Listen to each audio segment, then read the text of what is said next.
Every day, all of us are bombarded with a whole range of impressions that we have to interpret and process before we can act.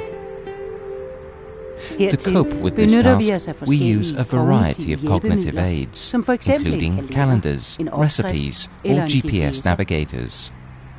If we're injured or sick, our ability to process and interpret data suffers. Yvonne's memory has deteriorated as a result of dementia. Jag fick min diagnos för 2 år sedan.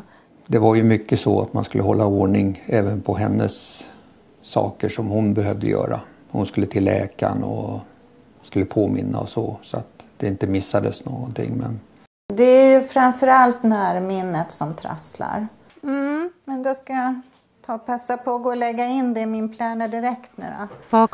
To cope with everyday life, Yvonne uses a memo planner. Nästa vecka, sa du.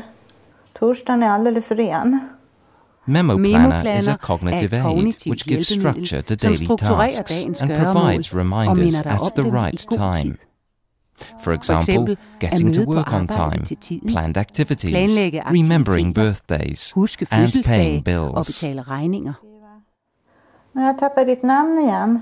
It gives Yvonne an easy way of seeing all her planned activities, and she can add more herself. Hej! Carina. En person som har en demenssjukdom, då bör vi komma in så tidigt som möjligt i sjukdomen. Så fort personen upplever svårigheter och problem i vardagen med att passa tider eller att ha en bra struktur på dagen. When a planned event is due, Memo Planner sends Yvonne a signal so that she can clearly see what's to happen. If Yvonne isn't close to her Memo Planner, it sends a reminder as an SMS text message to her mobile phone. Det jag ska komma ihåg då, det är ju självklart att ta mobilen med mig på stan.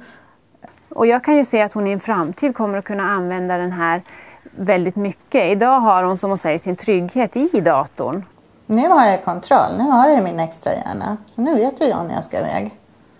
Memoplaner fås i 3 størrelser. Memoplaner, Medium og XL, som alle kan sende påmindelser som sms. Og i en håndholdt model, Memo Active, som bruges alene eller sammen med Memoplaner. For at ansøge om hjælpemidler, skal du kontakte din sagsbehandler. Kontakt os for mere information om, hvordan Memoplaner fungerer.